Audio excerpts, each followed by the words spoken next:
बंदी छोड़ सतगुरु रामपाल जी परमेश्वर जी की जय हो।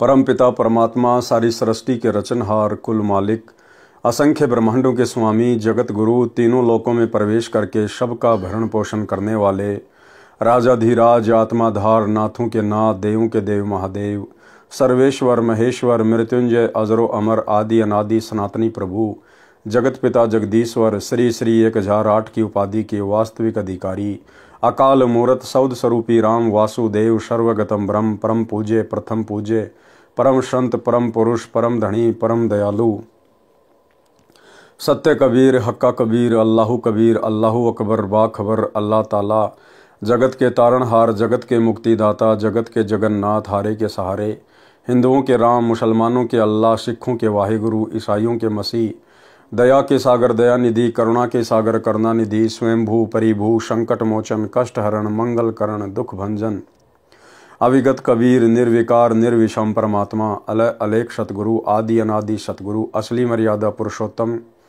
असली राम, असली कृष्ण, असली घनश्याम, असली मुरारी, राजाओं के राजा, महाराजाओं के महाराजा, शहनशाहों के शहनशाह, सम्राटों के सम्राट, भगवानों के भगवान, अल्लाहों के अल्लाह, प्रभुओं के प्रभु, मसीहाओं के मसीह, सच्चे वाहिगुरु, बाबाओं के बाबा, पीरों के पीर, सेठों के सेठ, जगत सेठ, सावड़सा सेठ, सर्वगुण संपन्न, अनंत कोटि कलाओं के स्वामी, अनंत कोटि ब्रह्मांडों के नायक, योगियों में महायोगी, ध्यानियों में महाध्यानी, सिद्धों में परम सिद्ध, ज्ञानियों में तत्व ज्ञानी, ब्रह्म ज्ञानी, महाज्ञानी, परम ज्ञानी, सर्वश्रेष्ठ ज्ञानी, विज्ञानी, युवा कबीर, समरथ कबीर, असमवात, अमित ओझा, सच्चे रहनुमा, करीम अल्लाह, सुभान अल्लाह, दुनिया के अंतिम पैगंबर, 8 सितंबर 1951 से गांव धनाना, जिला सोनीपत, हरियाणा, भारतवर्ष की पावन भूमि पे प्रकट रियल कल की भगवान, श्री नारायण साकार हरि, श्री बाबा साहिब, शब्द स्वरूपी राम, संत श्रोमणी सतगुरु रामपाल जी परमेश्वर जी के चरण कमल में साध संगति से जुड़े हुए देश विदेश से आप और हम सभी सत्सेवक भाई बहनों का अनंत कोटि दंडवत प्रणाम।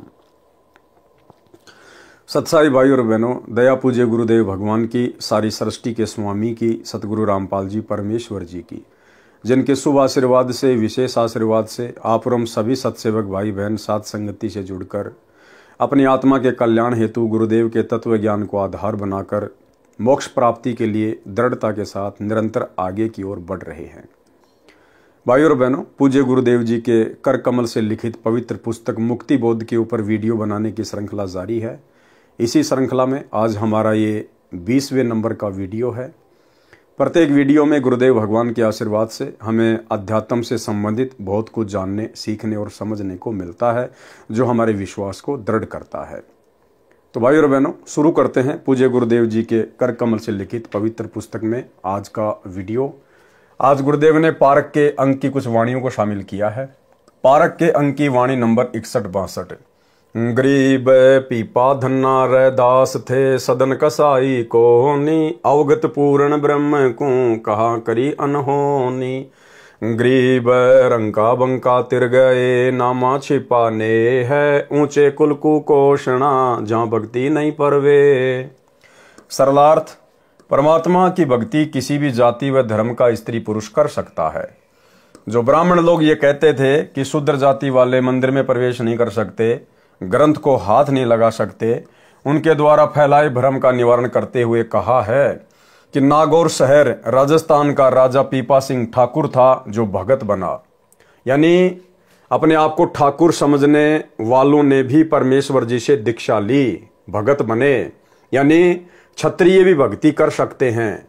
राजस्थान प्रदेश में भगत धन्ना था, जो जाट जाति से था, भगत बना।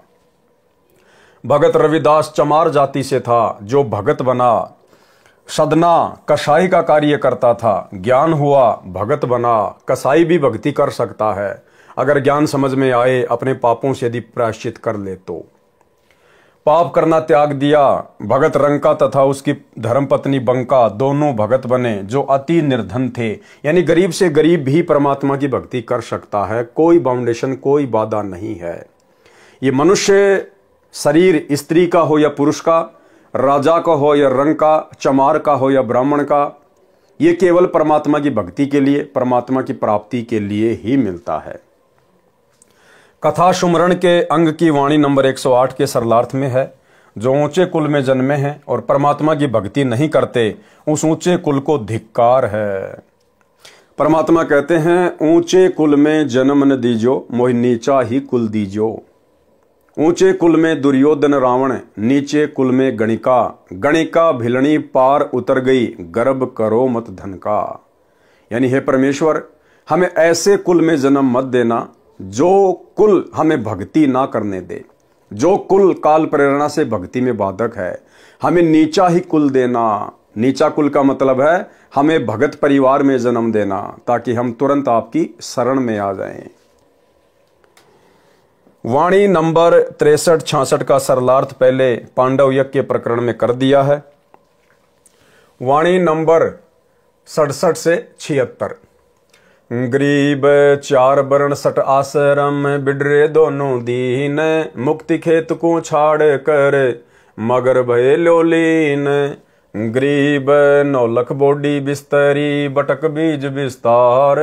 केशो कल्प कबीर की, दूजा नहीं गवार। गरीब मगर मोती बरस ही, बनारस कुछ भ्रांत। काशी पीतल क्या करे, जहां बरसे पार स्वाति। गरीब मगर मेला पूर्ण ब्रह्म स्यों, बनारस बन भील। ज्ञानी ध्यानी संग चले, निंदा करे कुचील। गरीब मुक्ति खेत को तज गए, मगर में दीदार। जुल्हा कबीर मुक्त हुआ, ऊंचा कुल धिक्कार। गरीब चार वर्ण सट आश्रम, कल्प करी दिल माही। काशी तज मगर गए, ते नर मुक्ति न पाई। गरीब मुक्ति भरोसे बूढ़ है, कल्पत है दऊ दीन। सबका सतगुरु कुल धनी, मगर भय लोलीन। गरीब काशी मरे सो भूत होवे, मगर मरे सो प्रेत। ऊंची भूमि कबीर की, पोडे आसन श्वेत। गरीब काशीपुरी कसूर क्या, मगर मुक्ति क्यों होए। जुल्हा शब्द अतीत थे, जाति वर्ण नहीं कोई। गरीब काशीपुरी कसूरियों, मुक्ति होत सब जाति। काशी तज मगर गए, लगी मुक्ति सिर लात। इन वाणियों का संक्षिप्त वर्णन इसी पारक के अंक की वाणी नंबर 28 के सरलार्थ में कर दिया गया है। यानी जाति चाहे कोई भी हो, धर्म चाहे कोई भी हो, यदि उस व्यक्ति को, स्त्री या पुरुष को ज्ञान समझ में आ गया, यदि पूर्ण सतगुरु की प्राप्ति हो गई है और यदि आजीवन मर्यादा में रह के भक्ति करता है, तो चाहे वो किसी भी जाति और धर्म का क्यों ना हो, उसकी मुक्ति निश्चित है। सरलार्थ जो कहते हैं कि काशी में मरने वाले मुक्ति प्राप्त करते हैं और मगर में मरने वाले नरक जाते हैं, ये गलत है। सबका मालिक कुल धनी यानी पूर्ण परमात्मा कबीर जी मगर से सतलोक गए। भूमि के कारण मुक्ति की इच्छा के भरोसे यानी विश्वास पर जीवन नष्ट कर जाते हैं। पारक के अंक की वाणी नंबर 77 से 84। गरीब मुक्ति खेत मथुरा पूरी, कीन्या कृष्ण किलोल। कंस केश चानोर से, वहां फिरते डामाडोल। गरीब जगन्नाथ जगदीश क, उर्दमुखी है ग्यास। मशकबंदी मंदिर पड़ी, झूठी सकल उपास। गरीब एकादशी अजोग है, एकादश दर है सार। द्वादश दर मध्य मिलाप है, साहिब का दीदार। गरीब महामहात्म नाथ है, ब्रह्म मुहूर्त माही। काशी गया परियाग मध्य, सतगुरु शरणा नाही।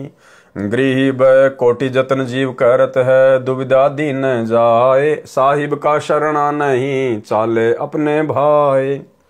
गरीब जीव जीवा से ज्यों जड़या, जल कै माही सूक। सतगुरु पुरुष कबीर से, रहे अनंत जुग कूक। गरीब जीव जीवा से ज्यों जड़या, जल से मान्या दोष। सकल अविद्या विष भर्या, अग्नि परे तब पोष। गरीब राम रमे सो राम है, देव रमे सो देव। भूतो रमे सो भूत है, सुनो संत सुरभेव। सरलार्थ जो कहते हैं कि मथुरा वृंदावन में जाने से मुक्ति होती है, वे सुनो। उसी मथुरा में जहां श्री कृष्ण लीला किया करते थे, आप उस स्थान पर जाने मात्र से मोक्ष मानते हो। उसी मथुरा में कंस केसी जो राक्षस था तथा चाणूर जो पहलवान था, वो भी रहते थे। जो श्री कृष्ण जी ने ही मारे थे। इसलिए सत्य साधना करो और जीव कल्याण कराओ, जो यथार्थ मार्ग है। कोई जगन्नाथ के दर्शन करके और एकादशी का व्रत करके मोक्ष मानता है, ये गलत है, शास्त्र विरुद्ध है। कोई काशी नगर में, कोई गया नगर में जाने से मोक्ष कहते हैं, वे भूल में हैं। यदि पूर्ण सतगुरु की शरण नहीं मिली है तो मोक्ष बिल्कुल नहीं होगा। जब तक तत्वदर्शी सतगुरु नहीं मिलेगा, शंका समाप्त नहीं होगी। सब अपने स्वभाववश भक्ति मार्ग पर चल रहे हैं, जो व्यर्थ है। एक जवासे का पौधा है, वह बारिश के दिनों में यानी जल से सूख जाता है। सब पौधे जल से हरे भरे होते हैं, परंतु जवासा का पौधा जल से नष्ट हो जाता है। इसी प्रकार कर्महीन व्यक्ति सत्य ज्ञान सुनकर जल मरते हैं, झगड़ा करते हैं, बिल्कुल नहीं मानते। अन्य पुण्यात्माएं सत्य ज्ञान सुनकर गदगद होते हैं, कल्याण करवा लेते हैं। गीता अध्याय 9 श्लोक 25 वाला प्रकरण है, जिसमें कहा है कि यानी देवव्रता देवान पितरन यांत्री पितृव्रता भूतानी यांति भूतेजा यांति मद्याजिन अपिमाम। अर्थात देवताओं को पूजने वाले देवताओं को प्राप्त होते हैं, यानी देवताओं के लोक में जाके उनके नौकर बन जाते हैं, उनके गण बन जाते हैं। पितरों को पूजने वाले पितरों को, यानी जो लोग ये श्राद्ध वगैरह निकालते हैं, ये अपने पितरों के लोक में चले जाते हैं, भूत बन जाते हैं। भूतों को पूजने वाले भूतों को प्राप्त होते हैं। मेरा पूजन करने वाले भी मुझे प्राप्त होते हैं। गरीब राम रमेशो राम है, देवत रमेशो देव, भूतो रमेशो भूत है, सुनो संत सुरभेव। अर्थात जो परमात्मा की भक्ति करते हैं वे परमात्मा जैसे गुणों वाला अमर पद प्राप्त करते हैं। अर्थात परमात्मा कबीर जी को प्राप्त होते हैं। जो देवताओं की भक्ति करते हैं वे देवताओं जैसे गुण वाले हो जाते हैं। जन्म मरण सदा रहता है, स्वर्ग जाते हैं, पुण्यों को खर्च कर पुनः जन्म मरण के चक्कर में गिरते हैं। जो भूतों की पूजा करते हैं, श्राद्ध निकालते हैं, पिंडदान करते हैं, अस्थि उठाकर गंगा पर मुक्ति हेतु ले जाते हैं, 13वीं महीना आदि क्रियाक्रम करते हैं, पितर बनते हैं और माँ कष्ट उठाते हैं, फिर नरक में जाते हैं। 84 लाख प्रकार के प्राणियों के शरीरों में कष्ट भोगते हैं। वाणी नंबर 85 से 95। ग्रीब कली कली का रस लिया, भवर कमल कुशोंदी, ज्ञान गदेर पर चढ़े पड़े 18 बोधी। ग्रीब जैसी अमरकंद है, कवल केत की बाश, प्राण तजे हरि ना भजे, यो जग गया निराश। ग्रीब माला गिर में गुण कहाँ, भवंग लिपटे आए, शीतल पुण्यों चंदर ज्यों, तपती बुझावे ताही। ग्रीब सलील सलोने संत हैं, 8 कवल समाधि, दिल दर्पण मन मुस्कला, रिंचक नहीं उपाधि। ग्रीब श्वेत वर्ण शुभ रंग है, जहाँ लगाए नैन, दूजे की आशा नहीं, चढ़े रहते हैं गैन। ग्रीब गैन गगन में चढ़ रहे, श्वेत भूमि का भीर, सीप नहीं सायर नहीं, मोती बिन ही नीर। ग्रीब सुरती निशाना नैन में, मन मंजन कर घोटी, नृत्य निरंतर लग रही, करे लाख में चोट। ग्रीब मुकर खुल्या मालिक मिल्या, नैन बैन बिलाश, धरनी चले सेवन भले, चढ़े रहे आकाश। ग्रीब जय कोई रमे सो गगन में, धरनी धरे न पावे, सब ही भूले भरम में, कहाँ रंक कहाँ रावे। ग्रीब कवल कलीधर चोज है, रिम जिम होए, गगन फुहारे छूटे रहे, तहाँ संत मुख धोए। ग्रीब यों है पंथ कबीर का, सतगुरु को शैल, अनंत कोटि कुल पंथ है, कोई न पावे गैल।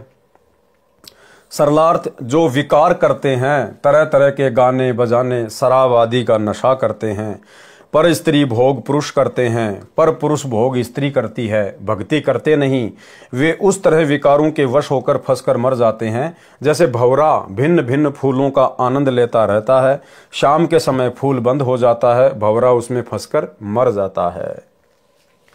संतों की संगत करने से जीव को शांति मिलती है, मोक्ष मिलता है। जैसे चंदन के पेड़ के तने में शीतलता होती है, सर्प को विष के कारण गर्मी लगती है, गर्मी के मौसम में चंदन के वृक्ष के तने के चारों ओर सर्प लिपटे रहते हैं। माला गिरे यानी चंदन में शीतल करने का गुण है, चांद में भी रात्रि में शीतलता का आभास होता है। ऐसे शांत संत हैं जो शरणागत की तपत बुझाते हैं अपने ज्ञान से, अपने आशीर्वाद से। साधक का ध्यान सदा ऊपर परमात्मा के सुख सागर सतलोक में रहता है। वे पृथ्वी पर इधर उधर भ्रमण नहीं करते, तीर्थों धामों पर नहीं जाते। क्या कह रहे हैं परमात्मा कि जिसको ये सतज्ञान मिल जाता है, सतलोक की जानकारी हो जाती है, फिर उन साधकों का, उन भक्तों का ध्यान सदा सतलोक में रहता है कि मुझे तो यहां से निकलना है, सतलोक जाना है। एक चिंता सी बनी रहती है। फिर वे इस पृथ्वी पर भटकते नहीं फिरते, तीर्थों पर, धामों पर,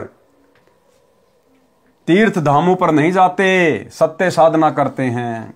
लेकिन भाइयों और बहनों, 2014 बरवाला कांड के बाद, गुरुदेव भगवान के जेल जाने के बाद उनका कलयुगी परिवार, उनके दोनों बेटे, गुरुदेव का कलयुगी भाई और जितने भी कोऑर्डिनेटर हैं, ये सब तीर्थ धामों पर धक्के खाते फिरते हैं।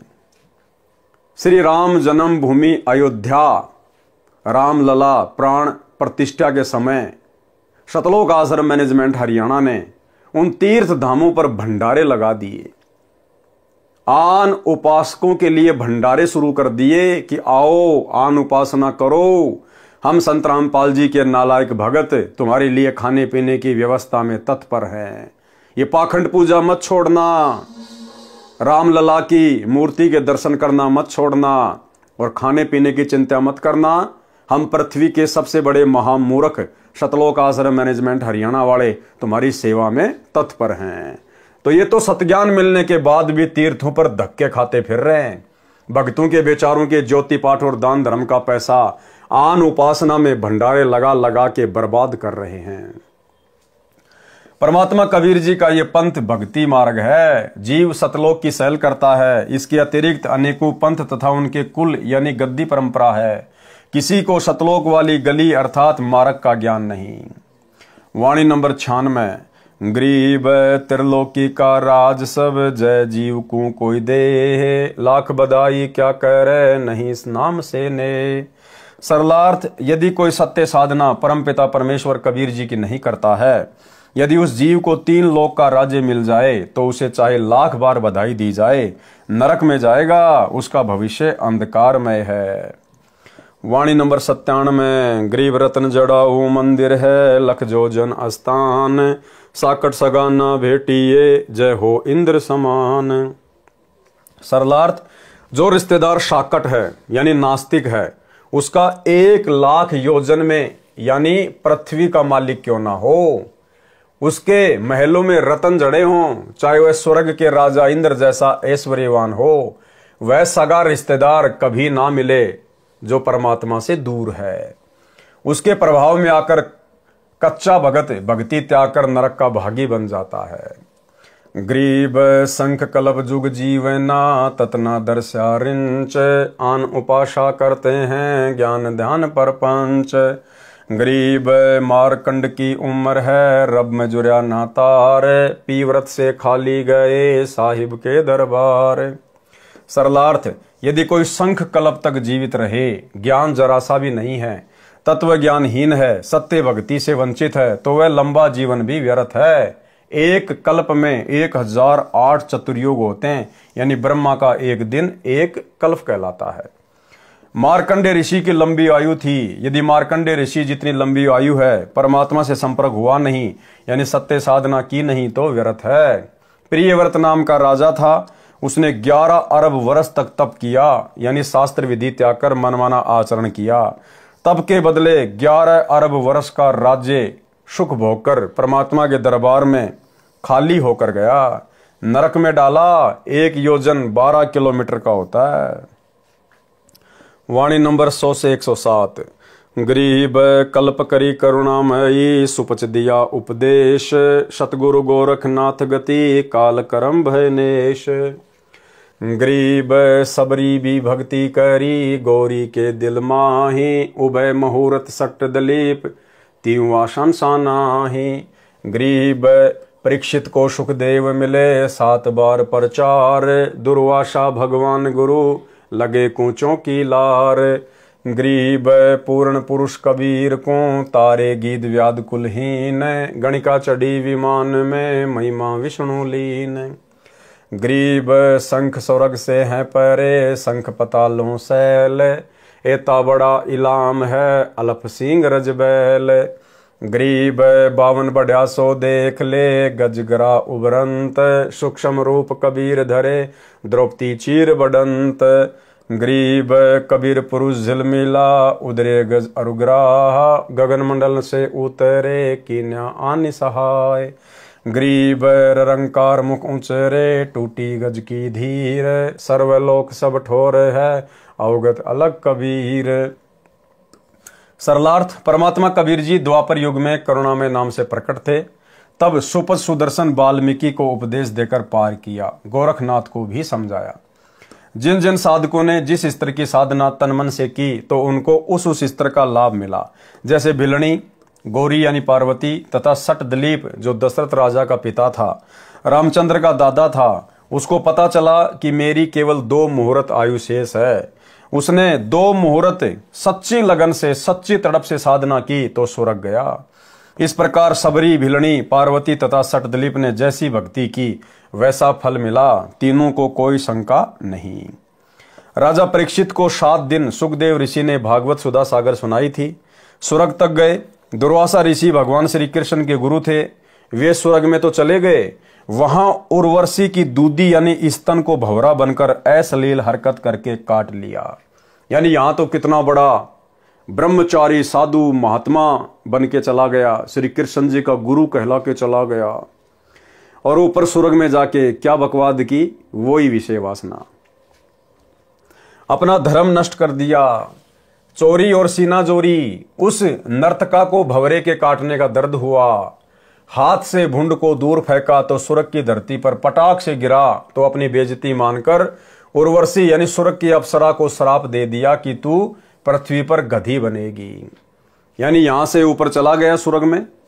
और स्वर्ग में गुरुदेव कहते हैं वहां तो बकवाद है, वैश्यावर्ती है, इससे ज्यादा कुछ नहीं है। जो भक्ति आपने यहां की, जैसी भी की, उसका आनंद भोगो, फिर वहां पर अपनी भक्ति बर्बाद करो, अपने पुण्य बर्बाद करो।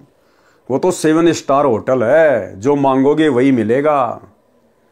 तो वहां जाने के बाद दुर्वासा ऋषि अन्य ऋषियों के साथ, देवताओं के साथ बैठकर उर्वशी का डांस देख रहा था। अर्धनग्न होकर लड़कियां वहां नाचती हैं, जैसे यहाँ पर बारों में, कल्बों में लड़कियां नाचती है पैसों के लिए, बड़े बड़े लोगों के लिए। ऐसे ही वहां पर बकवाद है। उर्वशी नाच रही थी वहां पर अर्धनग्न होके।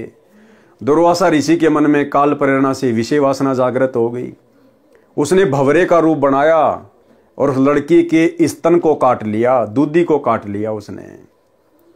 अब भाई और बहनों, नॉर्मल सी बात है, कहीं भी अगर कोई मक्खी मच्छर लड़ेगा तो हाथ तो मारेंगे हम। तो ऐसे ही उस उर्वशी ने ऐसे हाथ मारा तो दुर्वासा के लगी और दुर्वासा नीचे जमीन पर पटाख से पड़ा। अब बाकी सब लोग वहां बैठे थे, सब लोग जानते थे कि ये दुर्वासा ऋषि है, इसकी सीट खाली है और ये बकवाद करने गया है। तो जैसे दुर्वासा नीचे गिरा पटाख से, उसी समय सारे हंसने लग गए और दुर्वासा ऋषि ने उसको श्राप दे दिया कि मैं तेरे साथ में मिलन करना चाहता था, शारीरिक संबंध बनाना चाहता था, लेकिन तूने मुझे अस्वीकार कर दिया। तो श्राप दे दिया कि तू पृथ्वी पे जाके गधी बनेगी। उस नाचने वाली को भंवरे के काटने का दर्द हुआ, हाथ से भुंड को दूर फेंका तो स्वर्ग की धरती पर पटाख से गिरा। तो अपनी बेइज्जती मानकर उर्वशी यानी स्वर्ग की अप्सरा को श्राप दे दिया कि तू पृथ्वी पर गधी बनेगी। इतना दुष्ट था दुर्वासा और ऋषि की पदवी प्राप्त था। श्राप देने का उद्देश्य यह था कि तूने मेरे से तो मिलन किया नहीं, अब गधी बनेगी और गधों से मिलन किया करेगी, तब तेरी इज्जत कहां जाएगी जो तूने मुझे नकार दिया। सभा में अपनी बेइज्जती मानकर ऐसा किया। पृथ्वी पर दुर्वासा ऋषि ब्रह्मचारी बना फिरता था। पृथ्वी पर तो वो दुर्वासा ऋषि ब्रह्मचारी बना फिरता था। स्वर्ग जाकर पकड़ा गया, वहां जाकर उसकी बकवाद सामने आ गई। जो उस उर्वशी को श्राप दिया उसका दंड भी दुर्वासा को मिलेगा। अब देखो क्या कह रहे हैं भाई और बहनों गुरुदेव, कि पृथ्वी पर दुर्वासा ऋषि ब्रह्मचारी बना फिरता था और स्वर्ग जाकर पकड़ा गया। इसी प्रकार ये हमारे बड़े भाई सतलोक आश्रम मैनेजमेंट हरियाणा वाले, ये बड़े बड़े भगत, परम भगत, कोऑर्डिनेटर, गुरुजी के बेटा बेटी, भाई बंधु, ये सतलोक आश्रमों में तो एक नंबर के भगत बने फिरते थे। 2014 बरवाला कांड से पहले हर किसी को देवता नजर आते थे, लेकिन जैसे ही बरवाला कांड हुआ, गुरुदेव भगवान ने वो परीक्षा का दौर शुरू किया। आज इन सब की सच्चाई सामने आ गई, सबकी हकीकत सामने आ गई। गुरुजी के बेटा बेटी भाई बंधु रिश्तेदार ये कोऑर्डिनेटर, दो धेले का ज्ञान नहीं है, दो धेले का गुरुजी का तत्व ज्ञान एक छींट भी इनके हृदय में नहीं समाई, एक छींट भी।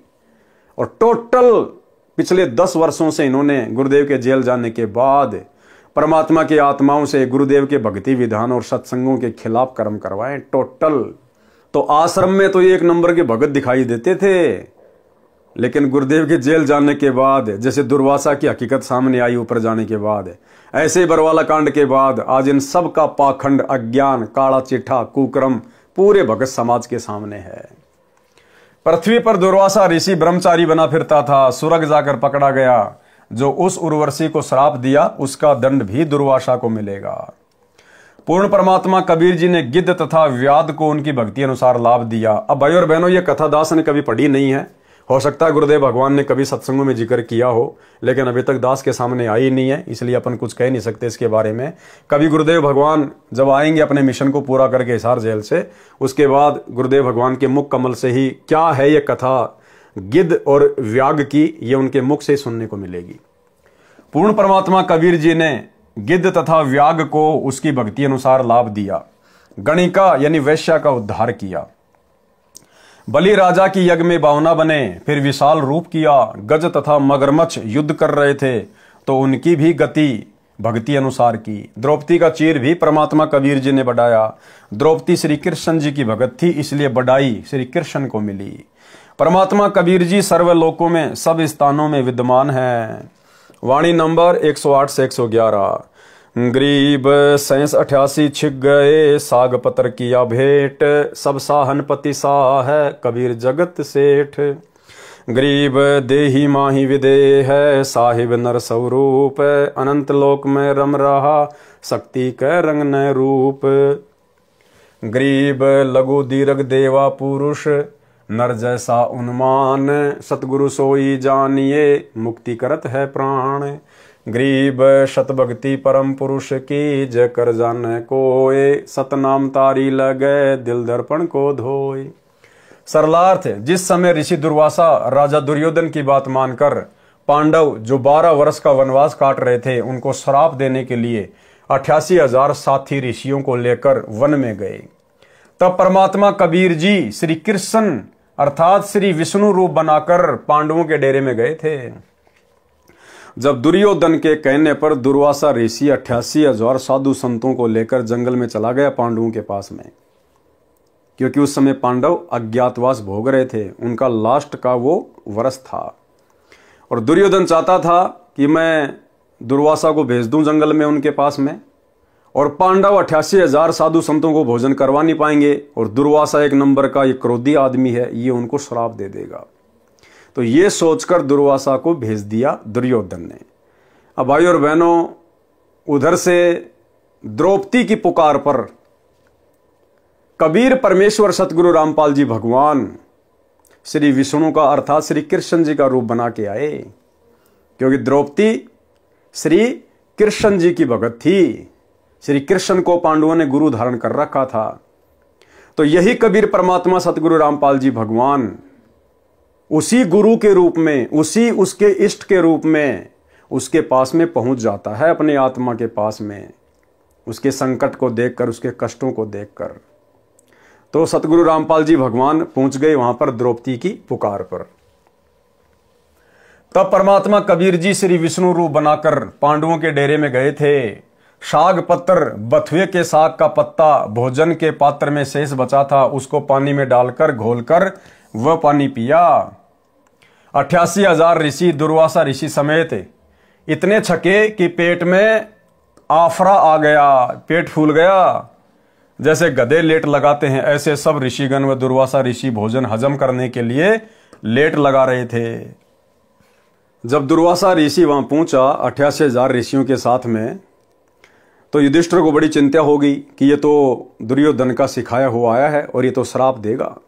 अगर भोजन नहीं करवाया तो युधिष्ठिर ने द्रौपदी से कहा कि द्रौपदी, धर्म संकट में है, हमारी इज्जत आपके हाथ में है। तो द्रौपदी ने कहा कि फिलहाल तो मैं भी कुछ नहीं कर सकती, मेरे पास तो ये पात्र है सूर्य देव का दिया हुआ, और जब तक मैं खाना नहीं खा लेती तब तक चाहे पूरी पृथ्वी भोजन कर ले, इसमें भोजन समाप्त नहीं होता। लेकिन मैं भी भोजन कर चुकी हूं, अब तो ये कल ही काम करेगा। तो युधिष्ठिर ने कहा कि जैसा भी है अब इज्जत तेरे हाथ में है, तो श्री कृष्ण जी को याद कर। तो उसी समय द्रौपदी ने श्री कृष्ण जी को याद किया। यानी जब आत्मा पे संकट आता है तो भले ये जुबान से किसी को भी पुकारे, लेकिन वो पुकार परमात्मा के पास जाती है, कबीर देव सतगुरु रामपाल जी भगवान के पास में। अब श्री कृष्ण जी ने कहां आना था बेचारे ने, यही कबीर परमात्मा सतगुरु रामपाल जी भगवान श्री कृष्ण जी का रूप धारण करके और वहां पहुंच गए। और वहां पहुंचने के बाद मालिक ने कहा कि भाई क्यों याद किया, तेरा पत्र मेरे पास में गया। पत्र यानी तेरी पुकार। हम जब पाठ प्रकाश की वाणियां पढ़ते हैं तो उसमें सारा जिक्र है ये कि भाई तेरी पाती, तेरा पत्र मेरे पास में आया है, यानी तेरी पुकार, तेरी प्रार्थना मेरे पास में आई है, क्या संकट आ गया। तो उन्होंने सारी बात बता दी। तो गुरुदेव भगवान ने श्री कृष्ण रूप में कहा कि भाई पहले मुझे कुछ भोजन कराओ, पहले मुझे भोजन कराओ, तब मैं इन ऋषियों की भूख को शांत करूंगा, इनका पेट भरूंगा। तो द्रौपदी ने कहा कि भगवान भोजन का ही तो रोड़ा है, अगर भोजन होता तो आपसे प्रार्थना करने की जरूरत ही कहां पड़ती। लेकिन परमात्मा ने कहा कि भैया जो नियम है वो नियम है। ढूंढ द्रौपदी ढूंढ कोई भोजन का किरका, प्रथम करूं अंजल फिर मेटू मुनिजन की तृष्णा। कि पहले मुझे भोग लगाओ, उसके बाद में फिर मैं इन ऋषियों का देखूंगा आगे। तो ये नियम है भाई और बहनों, चाहे 3 लोक के भगवान हो चाहे सतलोक के भगवान हो। परमात्मा कहते हैं देते को हरि देत है जहां तहां से आण, और अण देवा मांगत फिरियो फिर साहिब सुने ना कान। तो द्रौपदी ने कहा कि भगवान कुछ भी नहीं है, एक साग का जो है पत्ता लगा हुआ है। तो श्री कृष्ण रूप में सतगुरु रामपाल जी भगवान ने कहा कि इसमें थोड़ा सा पानी डाल के घोल घाल के और मुझे दे। तो परमात्मा ने वो साग पिया, वो पानी पानी घोल के परमात्मा ने वो पिया, भोग लगाया। और जैसे ही गुरुदेव भगवान ने पानी मिलाकर वो साग पिया, उसी समय 88,000 ऋषि दुर्वासा सबके पेट भर गए, सबके पेट। और जो जो उन्होंने डिमांड की थी, डिमांड भी ऐसी करी थी कि पांडव पूरा ना कर पाए। आज का जमीन में बोया हुआ धान, उसकी चपाती बनाओ, मानसरोवर का जड़ लेके आओ, आज ही के आम हो, यानी आज ही पेड़ लगे, आज ही उसके आम लगे, वो आम खाएं हम। ऐसी ऐसी डिमांड की उसने, ना होने वाली। तो जैसे ही परमात्मा ने भोग लगाया उधर, और गुरुदेव ने कहा कि जा भाई भीम, ऋषि जी को ले आ, सबको भोजन तैयार है। जैसे भीम गया, सारी बात बताई, तो दुर्वासा तो वहां पर गधे की तरह लौट रहे सारे ऋषि महात्मा, पेट उनका भरा हुआ पूरी तरह से। और दुर्वासा ने कहा कि भाई भीम, भोजन का नाम मत ले, उल्टी आने को हो रही है, जो पहले खा लिया वो ही नहीं पचाया जा रहा। और दुर्वासा ने कहा कि आज तुम्हारे घर पे कौन आया है। तो भीम ने कहा कि श्री कृष्ण जी आए।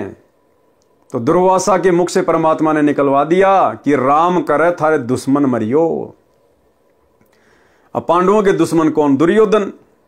उल्टा दुर्योधन को श्राप दिलवा दिया परमात्मा ने उसी दुर्वासा ऋषि से, जो आया था पांडवों को श्राप देने के लिए। तो भाई और बहनों, हमने जो शिक्षा लेनी है वो ये है कि पहली बात तो देखो, ये भक्ति का नियम है, विधान है। हमने निस्वार्थ भाव से, बिना किसी लाग लपेट के, बिना किसी डिमांड के, गीता अध्याय 3 श्लोक 13 के अनुसार हमने पूर्ण परमात्मा को भोग लगाने के बाद ही भोजन करना होता है। तो आज हमें समझ में आ गया कि वो पूर्ण परमात्मा, सारी सृष्टि का रचनहार, भगवानों का भगवान कौन है? कबीर देव सतगुरु रामपाल जी भगवान। तो हमने इनको भोग की आरती के साथ, क्योंकि हमारे को विधि भी बता रखी है गुरुदेव ने भोग की आरती, और हम सत्सेवक भाई बहन प्रतिदिन जितनी बार भी हमारे घर में भोजन बनता है, नाश्ता बनता है, हम सर्वप्रथम गुरुदेव भगवान को चौकी लगाकर, क्योंकि घर घर आसन लग चुके हैं, परमात्मा के बेड लग चुके हैं, गुरु को हमने इष्ट मान लिया है, तो सर्वप्रथम अपने गुरुदेव भगवान को भोग की आरती के साथ भोग लगाते हैं। उसके बाद में हम उसको प्रसाद के रूप में ग्रहण करते हैं। तो कहने का मतलब है, ये तो है गीता जी के अनुसार विधान। अब आने वाले समय में क्या होगा, युग परिवर्तन के समय में जब आपत्तियां आएंगी, परेशानियां आएंगी, उस समय यदि अकाल पड़ेगा या अन्य किसी भी प्रकार से कोई दुर्भिक्ष पड़ेगा, अन्न धन की कमी पड़ेगी, तो भाई और बहनों, आप और हमने चिंता करने की जरूरत नहीं है। आप और हम वर्तमान में शास्त्र अनुकूल साधना जो कर रहे हैं, गुरु को इष्ट मानकर, ये परमेश्वर आप और हमारे लिए कुछ भी कर देगा, ये समर्थ है। हमने अन्न के लिए परेशान नहीं होना, किसी आगे हाथ नहीं फैलाने उस समय भोजन के लिए।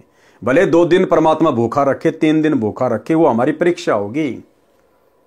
अन्यथा जो परमात्मा साग के पत्ते का भोग लगाकर 88,000 ऋषियों की भूख शांत कर सकता है बिना भोजन खिलाए, तो आप और हमारे लिए क्या नहीं कर सकता परमात्मा। अरे द्रौपदी ने तो खाली एक बार साग का पत्ता घोल के दिया था। यहां तो गुरुदेव भगवान को तीनों समय हलवेराम का भोग लग रहा है, भंडारे का भोग लग रहा है। सभी भाई बहन श्रद्धा से और अपनी हैसियत से बाहर अपने गुरुदेव भगवान को भोग लगा रहे हैं। तो ये परमात्मा आने वाले समय में यदि इस प्रकार का संकट पृथ्वी पर आएगा अन्न का, तो ये परमात्मा आप और हम आत्माओं के लिए क्या नहीं कर देगा। ये परमात्मा हमें भूख ही नहीं लगने देगा। ये तो समर्थ है भाई और बहनों। ये शरीर इस परमेश्वर ने बनाया, सतगुरु रामपाल जी भगवान ने बनाया।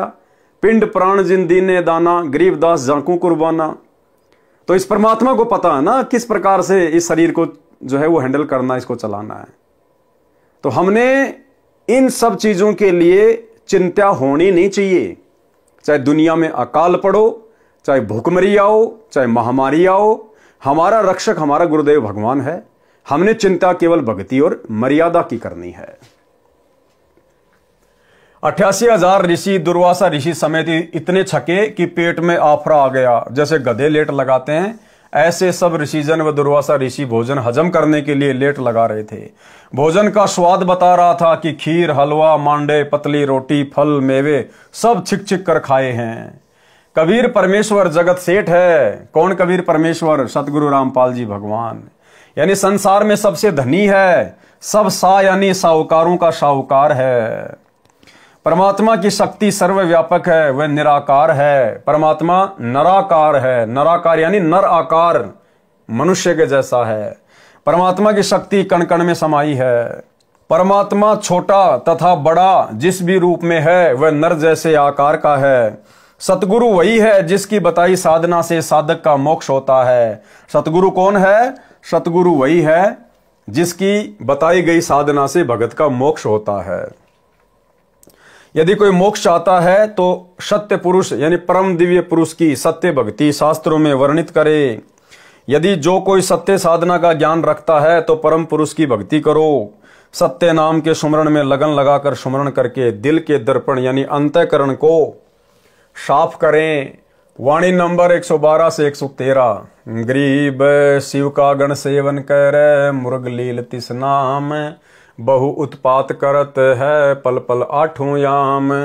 गरीब सिद्धि शक्ति दिखाए कर, कोटि नगर नष्ट कर देत, क्रंच नाम एक संत की लगी तास कै फेट। सरलार्थ, काल द्वारा भ्रमित साधक शास्त्र विरुद्ध साधना करते हैं जिससे सिद्धियां प्राप्त हो जाती हैं। उनसे चमत्कार दिखाकर जनता में प्रशंसा के पात्र बन जाते हैं। सिद्धियों द्वारा हानि करके पूज्य बन जाते हैं। एक साधक शिवजी की साधना करके शिवजी के लोक में गण की उपाधि प्राप्त था। उसने सिद्धि शक्ति से बहुत उत्पात मचा रखा था। उसका मुर्ग लील नाम था। उसने अनेकों नगर सिद्धि से नष्ट कर दिए थे। एक किरंच नाम के संत ने उसकी सिद्धि विद्या काटकर उसे अचेत कर दिया। सचेत होकर क्षमा याचना की। अब ये भी करने वाला परमात्मा ये भाई और बहनों उस किरंच नाम के साधु के रूप में भी ऐसे लोगों को अपनी औकात याद दिलाने वाले भी यही कबीर परमेश्वर सतगुरु रामपाल जी भगवान है। सहज समाधि कैसे लगती है? पारक के अंक की वाणी नंबर 114 116। ग्रीब जैसे हाड़ी बीज धुने, पंथी से बतलाए, जामे खंड पड़े नहीं, मुख से बात सुनाए। ग्रीब नटवा की सुरती बांस में, ढोल बोल बोगाज, कमंद चढ़े करुणामयी, कबू न बिगड़े काज। ग्रीब जो धमगृति घात को, देवे तुरंत बताए, जाको हीरा दर्श है, जहां वहां टाकी लाए। सरलार्थ, परमात्मा कबीर जी ने अपनी प्रिय आत्मा संत गरीबदास जी को तत्व ज्ञान पूर्ण रूप से बताया था। संत गरीबदास जी ने उसे बताया है। परमात्मा कबीर जी का भगत नाम का जाप करे तथा नाम के सुमरण में ध्यान लगाकर सतलोक के सुख को याद करके रह रहकर उसकी प्राप्ति के बाद के आनंद की कल्पना करे। सतलोक के ऊपर ध्यान रहे, सुमरण करे, तब नाम पर ध्यान रहे, इसे सहज समाधि कहते हैं। उदाहरण बताए हैं, किसान हल चलाता हुआ बीज बो रहा होता है। कई किसानों के खेत एक गांव से दूसरे गांव को जाने वाले रास्ते पर होते हैं। किसान बीज भी बो रहा होता है, रास्ते पर चलते पंथी यानी पैदल यात्री से बातें भी कर रहा होता है। बीज के दाने उसी प्रकार जमीन में बो रहा होता है, उसके बीज बोने के ध्यान में कमी नहीं आती। बिना बात करे जिस औसत से दाने छोड़ रहा होता है, यात्री से बातें करते समय भी वह उसी औसत से बीज के दाने छोड़ता रहता है, उसमें अंतर नहीं आता। इसे सहज समाधि कहा जाता है। अन्य उदाहरण नट यानी बाजीगर का बताया है। कबीर परमात्मा की वाणी है कि कबीर जैसे नटनी चढ़े बांस पर, नटवा ढोल बजावे जी, इधर उधर से निगाह बचाकर ध्यान बांस में लावे जी। अर्थात नट की पत्नी खेल करते समय लगभग 12-15 फुट लंबे बांस पर बिना जमीन में गाड़े केवल जमीन के ऊपर रखकर उसके ऊपर चढ़ती है, जो महासंतुलन का अनोखा खतरा भरा कर्तव्य होता है। पृथ्वी में गाड़कर भी बांस पर चढ़ना कठिन है, वह तो बिना पृथ्वी में गाड़े उसके ऊपर चढ़कर अंतिम सिरे पर पेट रखकर हाथ से भी बांस को छोड़कर पैर भी सीधे कर लेती है। उसका पति ढोल बजाकर उसके ध्यान को डिगाना चाहता है। दर्शक भी ताली पीट पीट कर प्रसन्नता प्रकट करते हैं, परंतु नटनी सब ओर से ध्यान हटाकर अपनी सुरती बांस पर रखती है। क्या समझाना चाहते हैं गुरुदेव भगवान हमारे को कि जिस प्रकार वो नटनी अपना कर्तव्य दिखा रही होती है बांस के ऊपर संतुलन बनाकर, अब नीचे उसका जो पति होता है नट, वो ढोल बजाता रहता है जोर जोर से, लेकिन नटनी का ध्यान ढोलक की ओर नहीं जाता। भले उसके कान में आवाज आ रही है, लेकिन उसका ध्यान तो अपने संतुलन पर है। इसी प्रकार जब हम इस भक्ति पर लगेंगे, सत भक्ति पर, तो ये काल उस नट की तरह आप और हमारा ध्यान भटकाएगा, तरह तरह के शोर शराबे करेगा। पड़ोस में किसी की शादी है, डीजे बज रहा है, अचानक से कोई गाड़ी आ गई, उसमें तेज आवाज में गाने चल रहे हैं, अन्य छोटी मोटी कोई परेशानी। तो इस प्रकार ये काल हमारे सामने हमारे उस भक्ति संतुलन को बिगाड़ने का प्रयास करेगा। दूसरी तरफ जो दर्शक होते हैं वो उसके कर्तव्य को देखकर तालियां बजाते हैं, उसकी प्रशंसा कर रहे हैं, लेकिन वो नटनी प्रशंसा पर ध्यान नहीं देती, वो अपने संतुलन पर ध्यान रखती है। इसी प्रकार हम भगत भाई बहन जैसे भी हैं, यदि हमें कोई डराने का प्रयास करता है, हमें कोई धमकाने का प्रयास करता है, या हमारी कोई प्रशंसा कर रहा है कि भाई बहुत अच्छा भगत है, सुबह 4 बजे उठ के आरती कर लेता है, मंत्र कर लेता है, भाई 1 नंबर का भगत है, बहुत ज्ञान है इसको, तो हमने किसी की प्रशंसा से अपने भक्ति वाले संतुलन को खोना नहीं है, मान बढ़ाई में नहीं आना है। और यदि हमें कोई लोकलाज में डालकर डराना चाहे, धमकाना चाहे, भक्ति से हमारा ध्यान भटकाना चाहे, तो भी हमने हमारे ध्यान को नहीं भटकाना है। हम सुमरण कर रहे हैं, आरती कर रहे हैं, कहीं को शोर शराबा हो रहा है, तो हमने उस तरफ ध्यान नहीं देना, हमने अपने सुमरण पर ही ध्यान रखना है। इसको कहते हैं सहज समाधि। दर्शक भी ताली पीट पीट कर प्रसन्नता प्रकट करते हैं, परंतु नटनी सब ओर से ध्यान हटाकर अपनी सुरती बांस पर रखती है। इसलिए अपना कर्तव्य यानी चमत्कारी अनोखा कार्य करने में सफलता प्राप्त करती है। कहीं कहीं नट यही कर्तव्य दिखाता है, अन्य ढोल जोर जोर से बजाता है, वह भी अपने ध्यान को बांस में एकाग्र करके सफल हो जाता है। इसी प्रकार भगत को नाम के सुमरण में ध्यान एकाग्र करके जाप करना चाहिए। भले ही कोई गाना गा रहा है या गाने की किसी यंत्र में चलाकर ऊंची आवाज से सुन रहा है, भगत का ध्यान उस ओर ना जाए, यह सहज समाधि है। अन्य उदाहरण दिया है धमगर्ती, पत्थर में हीरे को बताने वाला ध्यान से उस पहाड़ के पास खड़ा हो जाता है जिसमें हीरा है। हीरा पत्थर को चीरकर किस दिशा की ओर चल पड़ता है। धमगिरती ध्यान से उसकी गति यानी मूवमेंट को जानता है। साथ में खड़े व्यक्ति अपनी बातें कर रहे होते हैं परंतु धमगिरती का ध्यान हीरे की चाल पर होता है। धमगिरती बता देता है कि इतनी देर में हीरा इतने फुट तय करेगा, उसी अनुसार पहाड़ को काटा जाता है। उसकी गहराई भी धमगिरती बता देता है। हीरा चलता चलता उस पहाड़ के कटे हुए स्थान यानी खाई में गिर जाता है। हीरे का व्यापारी उसे प्राप्त कर लेता है। भगत को परमात्मा के नाम रूपी हीरे पर निरंतर ध्यान रखकर परमात्मा रूपी लाल को प्राप्त करना चाहिए। यानी गुरुदेव भगवान का कहने का आशय है कि हम भक्तों ने भले हमारी कोई इज्जत करे, चाहे हमारी कोई बेइज्जती करे या हमें भक्ति में कोई डिस्टर्ब करे, हमने उस तरफ ध्यान नहीं देना है। हमने जैसा भी है अपनी भक्ति, सुमरन, सत्संग, आरती, इन्हीं चीजों पर अपना ध्यान लगा के रखना है। सतगुरु की भूमिका, पारक के अंक की वाणी नंबर 117 से 122। गरीब कदली बीच कपूर है, ताही लखे ना कोए, पत्थर घुंगची बरण है, तहां वहां लीजे जोए। गरीब गजमोती मस्तक रहे, घूमे फील हमेश, खान पान चारा नहीं, सुन सतगुरु उपदेश। गरीब जिनकी अजप्पा ध्वनि लगी, तिनका यो ही हवाल, सो राप्ती पुरुष कबीर के, मस्तक जाके लाल। गरीब सीप समुंदर में रहे, बूठे सवाती समोए, वहां गजमोती जद भवे, तब चुंबक चिड़िया होए। गरीब चुंबक चिड़िया चंच भरी, डारे नीर बिरोल, जद गजमोती निपजय, रतन भरे चहडोल। गरीब चुंबक तो सतगुरु कहा, स्वाति शिष्य का रूप, बिन सतगुरु निपजय नहीं, राव रंक और भूप। सरलार्थ, इन वाणियों में सतगुरु की भूमिका प्रमाण सहित समझाई है। कहा है कि केले के पेड़ के कोइये, केले का पूरा पेड़ पत्तों से निर्मित है। सबसे ऊपर वाला पत्ता गोलाकार में कीप की तरह ऊपर से चौड़ा गोलाकार, नीचे कम परिधि का होता है, बीच में थोता यानी खाली होता है। उस गोल पत्ते के खाली भाग को कोइया कहते हैं। उसमें स्वाति नक्षत्र की वर्षा की बूंद गिर जाती है तो उस केले के पत्ते में कपूर बन जाता है। केला शिष्य है, स्वाति सतगुरु का मंत्र जाप है। नाम यदि योग्य शिष्य को दिया जाता है तो उसमें भक्ति रूपी कपूर तैयार होता है, मोक्ष मिलता है। अन्य उदाहरण हाथी का दिया है। कहा है कि हाथी के मस्तिष्क में एक स्थान परमात्मा ने बनाया है। स्वाति नक्षत्र की बारिश की बूंद चुंबक नाम की चिड़िया पृथ्वी पर गिरने से पहले अपने मुख में ग्रहण कर लेती है।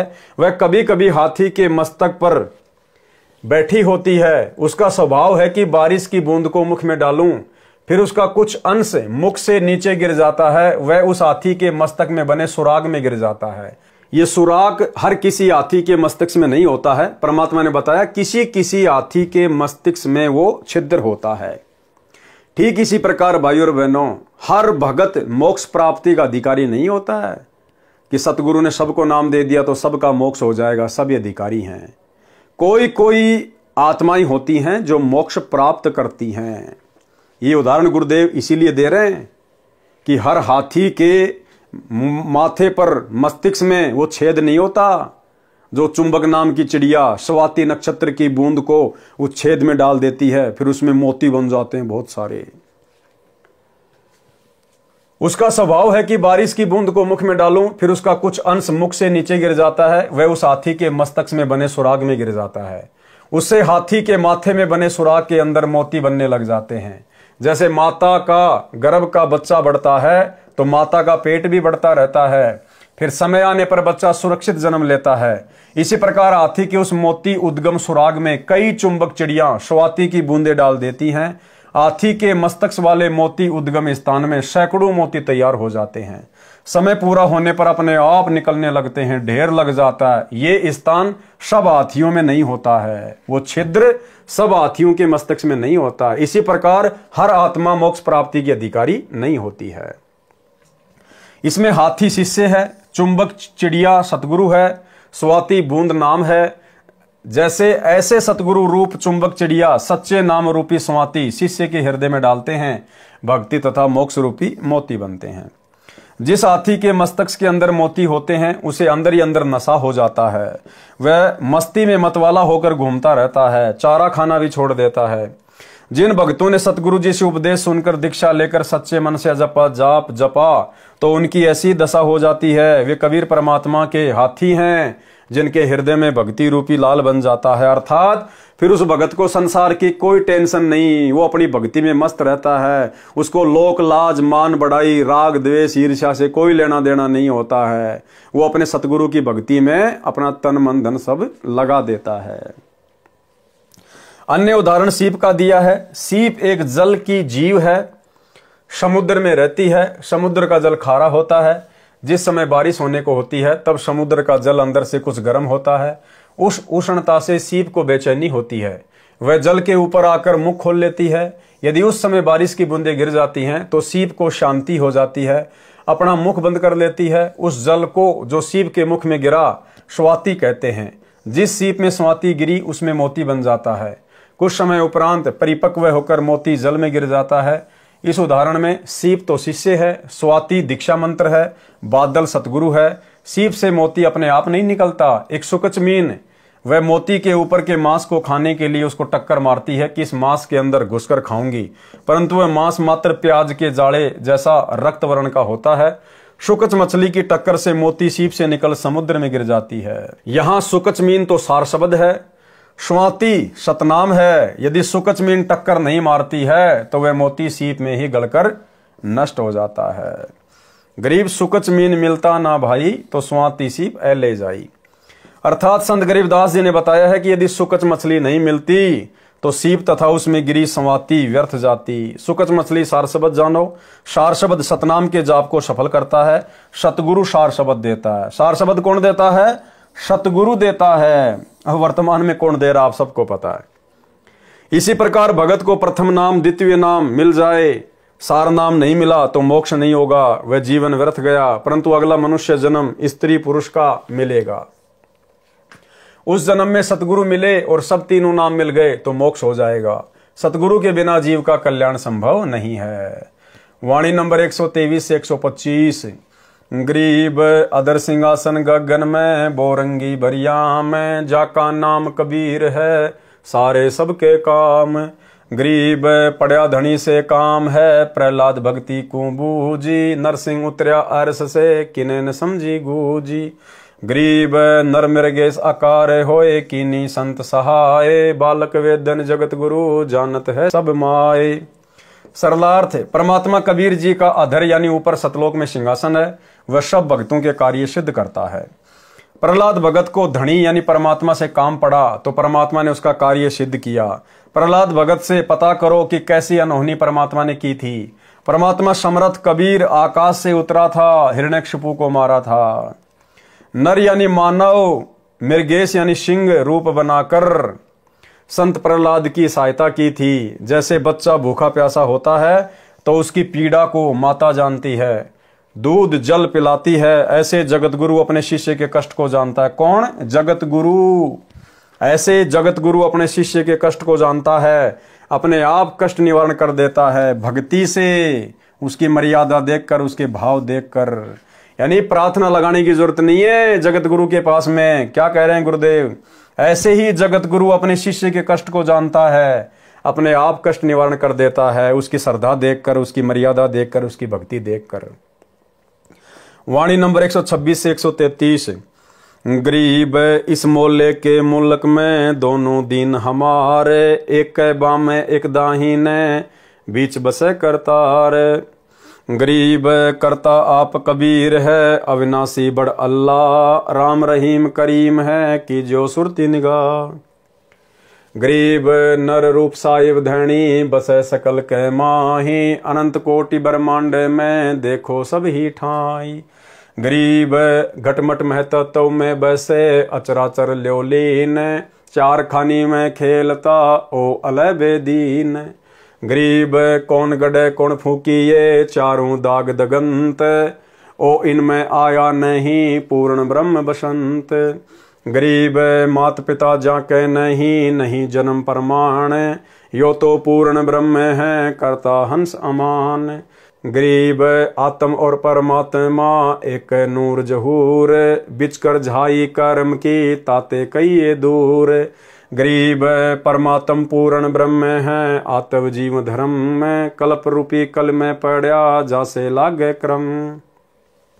सरलार्थ, परमात्मा के सब जीव हैं, दोनों धर्म हिंदू तथा मुसलमान हमारे हैं। एक परमात्मा के दाईं ओर जानो, दूसरा बाईं ओर, दोनों के मध्य में परमात्मा निवास करता है। अब देखो गुरुदेव क्या कह रहे हैं कि दोनों धर्म हिंदू मुसलमान परमात्मा के ही हैं। एक अगर दायां अंग है तो दूसरा बायां अंग है, बीच में कबीर परमात्मा सतगुरु रामपाल जी भगवान है। अब बताओ भाई, परमात्मा तो कह रहे हैं कि दोनों धर्म मेरे ही हैं, मेरे बच्चे हैं। और जब बांग्लादेश में हिंदुओं के ऊपर कह रहे थे कि अत्याचार हो रहे हैं, वहां के मुसलमान अत्याचार कर रहे हैं, और हिंदुस्तान के अपने आप को हिंदू कहने वाले, बजरंग दल वाले, विश्व हिंदू परिषद वाले मध्य प्रदेश के मंदसौर में रैलियां निकाल रहे थे, धरने निकाल रहे थे बांग्लादेश के मुसलमानों के खिलाफ। तो काल प्रेरणा से सतलोक आश्रम मैनेजमेंट हरियाणा ने मध्य प्रदेश की संगत को मुसलमानों के विरोध में उस रैली में शामिल कर दिया। अरे भाड़ में जाओ दुनिया, भाड़ में जाओ हिंदू, भाड़ में जाओ मुसलमान। आप और हम कौन हैं? हमारा मकसद क्या है? हम क्यों भक्ति से जुड़े हैं? दुनिया भर में ढिंढोरा पीटते हो, जीव हमारी जाति है, मानव धर्म हमारा, हिंदू मुस्लिम सिख ईसाई धर्म नहीं कोई न्यारा। और तत्वदर्शी संत के शिष्य होने के बावजूद किसी एक धर्म के विरोध में दूसरे धर्म के पक्ष में जाके बैठ गए तुम। धिक्कार है, धिक्कार तुम्हारे ज्ञान को। परमात्मा के सब जीव हैं, दोनों धर्म हिंदू तथा मुसलमान हमारे हैं। एक परमात्मा के दाईं ओर जानो, दूसरा बाईं ओर, दोनों के मध्य में परमात्मा निवास करता है। कबीर जी स्वयं ही सृष्टि के रचयिता हैं। अविनाशी बड़ा अल्लाह परमात्मा है। राम कहो, रहीम कहो, करीम दयालु है, कीजियो सुरती निगाह, ध्यान से देखो यानी विचार करो। परमात्मा मानव रूप में है, सबका मालिक सर्वव्यापक है। कोई तो मुर्दे को पृथ्वी में गाड़ देता है, कब्र बनाता है, कोई अग्नि में जला देता है। ये सब मुझे यानी कबीर परमेश्वर जी को अच्छा नहीं लगता। पूर्ण मुक्ति प्राप्त करो, वह तो परमात्मा चारों दागों में नहीं आता। एक जमीन में गाड़ते हैं, एक धर्म अग्नि में जला देता है, एक जल प्रवाह कर देता है, एक जंगल में पक्षियों के खाने के लिए डाल देता है। ये चार दाग कहे जाते हैं, परंतु परमात्मा कबीर जी किसी दाग में नहीं आते। वे साक्षात अजर अमर हैं, कबीर जी हैं। परमात्मा के कोई माता पिता नहीं है, उनके जन्म का कहीं पर प्रमाण नहीं है। कबीर परमात्मा पूर्ण ब्रह्म भक्तों को शांति प्रदान करता है। आत्मा तथा परमात्मा की एक जैसी छवि है, बीच में पाप कर्मों की झाई यानी मैल है, इसलिए परमात्मा जीव से दूर कहा जाता है। परमात्मा तो पूर्ण ब्रह्म बताया है, आत्मा जीव धर्म से जन्मती मरती है, इसलिए जीव धर्म में है।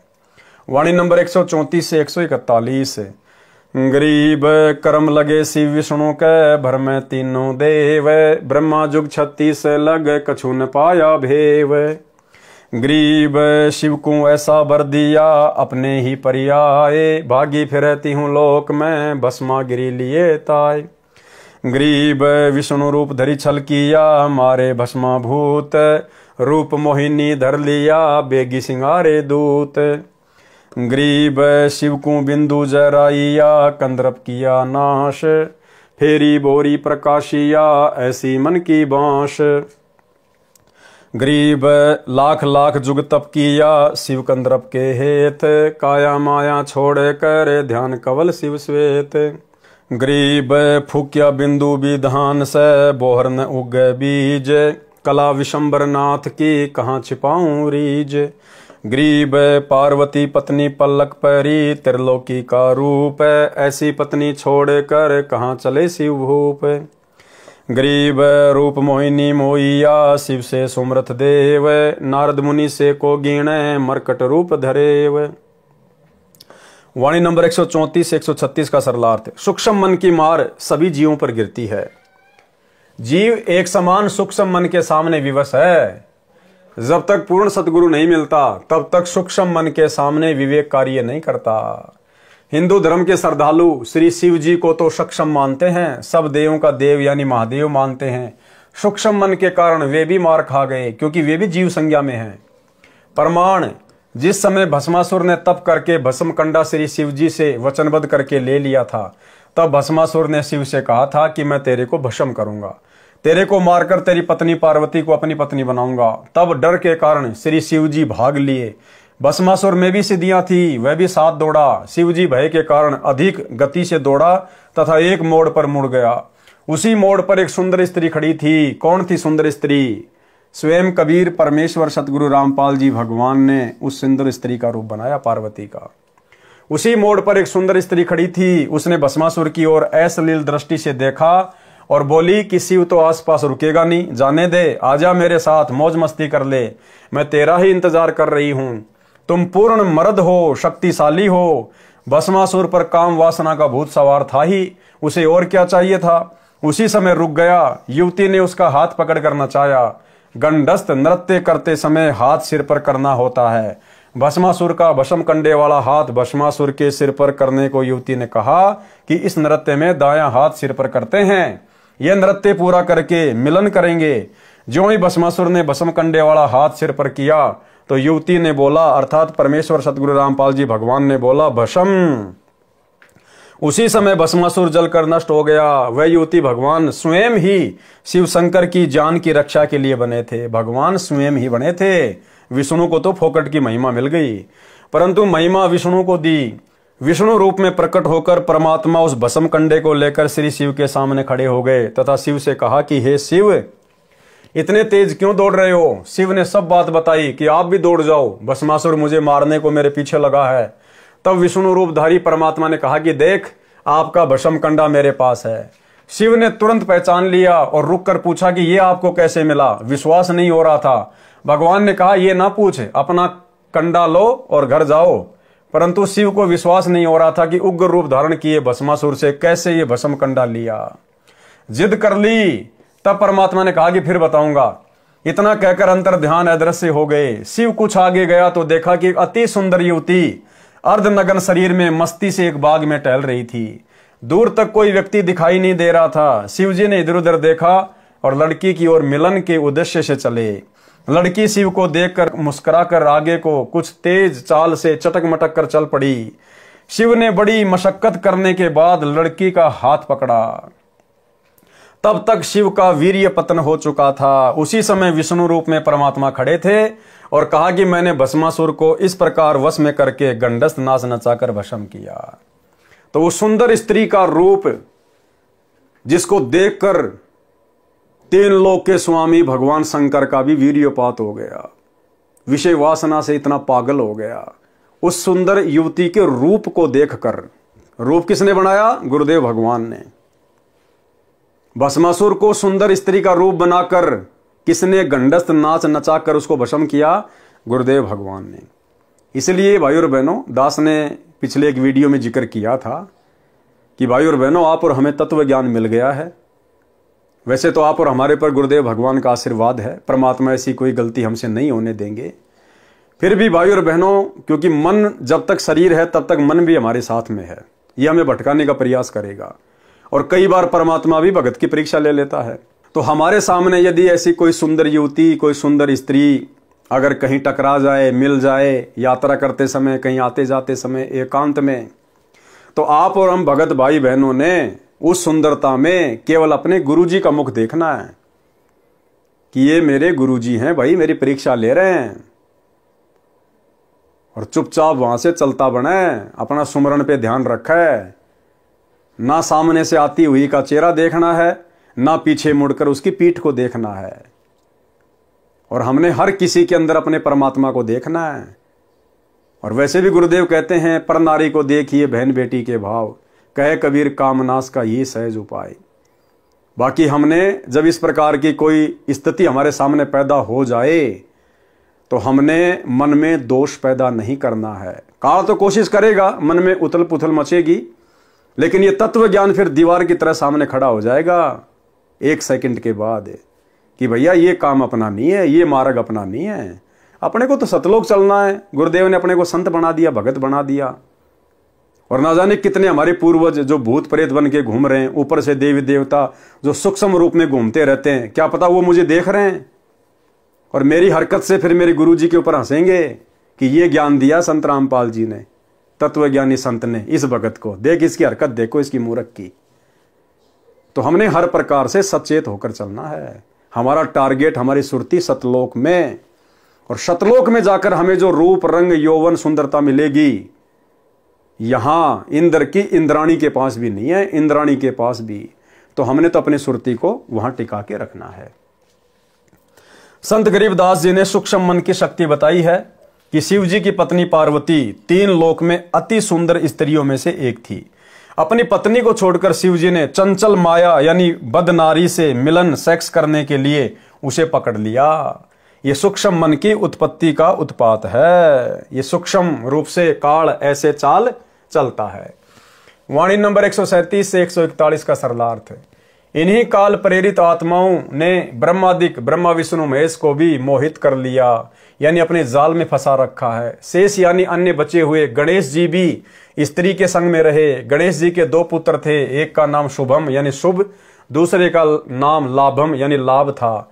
शंकर यानी शिव जी की अडिग विचलित न होने वाली समाधि आंतरिक ध्यान लगी थी, जो हमेशा सदा ध्यान में रहते थे। उनको भी मोहिनी अप्सरा स्वर्ग की देवी ने मोहित करके डगमग कर दिया था। तो भाई और बहनों, ये काल का बहुत भयंकर जाल है, और इस जाल से यदि कोई बचा है तो केवल सतगुरु का भगत बचा है। केवल सतगुरु अपने आशीर्वाद से, अपनी शक्ति से, अपनी सामर्थ्यता से अपने भगत को बचाता है। बाकी भगत अपने स्तर पर चाहे कितनी भक्ति कर ले, कितना कुछ कर ले, अपने स्तर पर वो कुछ नहीं कर सकता।